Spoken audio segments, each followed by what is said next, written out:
පිරිදැන සම්පත ඉංග්‍රීසි අක්ෂරය සමඟ අවසාන ජය අංක 4 ජය සම්පත විතරයි ජයග්‍රාහී ඉංග්‍රීසි අක්ෂරය හා ජය අංක බවට පත්වේ.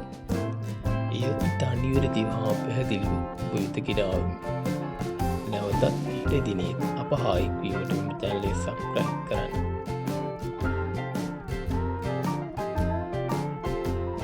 ඔබට ජය සතුට වාසනාව උදා වේවා.